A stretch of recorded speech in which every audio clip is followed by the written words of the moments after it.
बरं ठीक आहे, क्षणभर एक धरून चालू की भाई मी येताना सांगत होता की माननीय उपमुख्यमंत्र्यांनी सांगितलं की त्या कुटुंबाचा दाऊदशी काही संबंध नाही. ठीक आहे, मग तसंच सर्टिफिकेट ते उद्या इक्बाल मिर्चीला देणार आहेत का?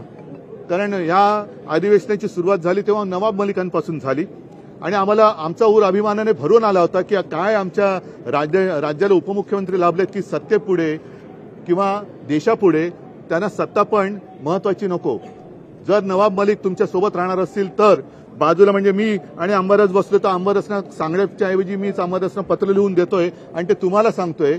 म्हणजे हा केवढा मोठा एक देशभक्तीचा ज्वलंत असा हा एक उदाहरण म्हणण्यापेक्षा आणखीन काय असेल ते होतं. मग नमुना होता.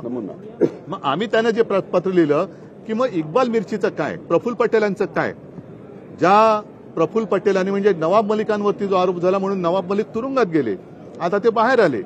त्यांना आता म्हणजे त्यांच्यावरती त्यांनी गोमूत्र असं कोणतं गोमूत्र शिंपडले की ते नवाब मलिक स्वच्छ झाले, सुचिरभूत झाले.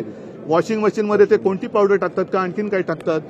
आणि ते जर असेल तर मग प्रफुल्ल पटेलांबद्दल काय अजूनही उत्तर मिळालेलं नाही. आज मात्र ज्या तत्परतेने त्यांनी तो खुलासा केला ती तत्परता खरंच धन्य आहे. आणि मला एकूणच हे शेवटी राज्य चालवतोय कोण.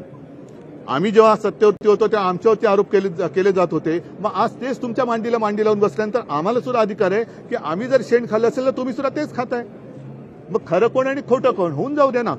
मग चर्चा करण्यापेक्षा आणि एका निवेदनात हा विषय संपवण्याचा किंवा दडपून टाकण्याचा प्रयत्न करण्याच्या ऐवजी जर कर नाही त्याला डर कशाला, लावा एसआयटी लावा आणि बोलवा. मंत्री तर असतील ना, आमच्याकडे काय पुरावे आहेत. आम्हाला उलट आनंद होईल की आमचे मंत्री ज्या लग्नाला गेले होते ते देशद्रोहाच्या संबंधित लग्न नव्हतं हे आम्हाला कळतं. आम्हाला सुद्धा आनंद होईल.